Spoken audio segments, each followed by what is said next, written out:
آج سے کچھ سال پہلے ماحولیاتی ماہرین نے چیخ چیخ کر اپنے گلے بٹھانا شروع کر دیے کہ ہم موسم کے خرابی گھوڑے پر سوار تیزی سے میدان حشر کی جانب جا رہے ہیں، مگر ہم نے کہا کہ یہ سائنسدان تو ہوتے ہی پاگل ہیں، انہیں دھمکانے کے سوا کوئی کام آتا ہی نہیں۔ جب 5 سال پہلے پہلی مرتبہ خبر سامنے آئی کہ انٹارکٹیکا میں درجہ حرارت 20 درجہ سینٹی گریڈ کی سطح پر آنے کی وجہ سے لاکھوں سال پرانی برف سے ڈھکی چٹانیں ننگی ہو رہی ہیں، تو ہم نے کہا کہ ہنوز انٹارکٹیکا دور است۔ جب کچھ سال پہلے کینیڈا اور امریکہ کے مغربی ساحل پر کچھ اضلاع میں درجہ حرارت نے پہلی بار 45 ڈگری سینٹی گریڈ کا ریکارڈ قائم کیا تو ہم نے فرض کر لیا کہ یہ تو محض حسن اتفاق ہے۔ جب پچھلے سال برمنگھم میں عالمی ماحولیاتی سربراہ کانفرنس کے موقع پر اقوام متحدہ کے جنرل سیکرٹری نے کہا کہ شاید ہمارے ہاتھ سے وقت نکل چکا ہے، درجہ حرارت میں تیز رفتار تبدیلی آ رہی ہے کہ اب سے 8 سال بعد دنیا کے کئی خطوں میں زندگی ناقابل برداشت ہو جائے گی، تو ہم نے کہا کہ یہ بڈھا سٹیا گیا ہے،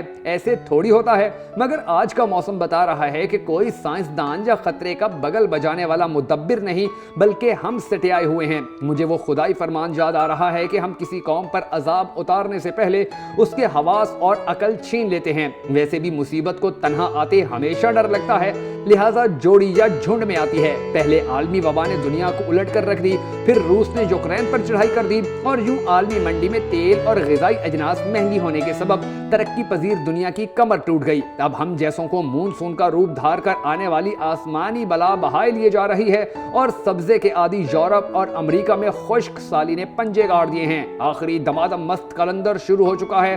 مئی اور جون میں پرتگال سے اٹلی تک جنگلات جلنے کی خبریں آتی رہیں، جانی نقصان کم ہوا مگر ہزاروں لوگوں کو محفوظ مقامات پر پہنچانا پڑا۔ گرمی اتنی بڑی کہ جولائی میں پرتگال 47 سینٹی گریڈ، لندن 41 اور نیدرلینڈ 40 سینٹی گریڈ پر دہک رہا تھا۔ جب سے درجہ حرارت ریکارڈ ہونا شروع ہوا ہے تب سے اب تک ان مقامات پر تاریخ میں کبھی اتنی گرمی نہیں پڑی۔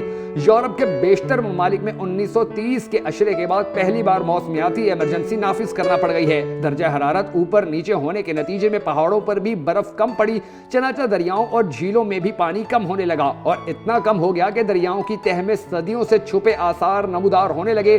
جرمنی کی پہچان دریائے رائن کئی ملکوں سے ہوتا ہوا 1230 کلومیٹر کا سفر کر کے بحیرہ شمالی میں جا گرتا ہے۔ پچھلے کچھ عرصے سے دریائے رائن میں کم پانی کے سبب چھوٹے بحری جہازوں کی آمد و رفت بھی محال ہو گئی ہے، اور یہاں صرف کیچڑ ہی بچتا نظر آ رہا ہے۔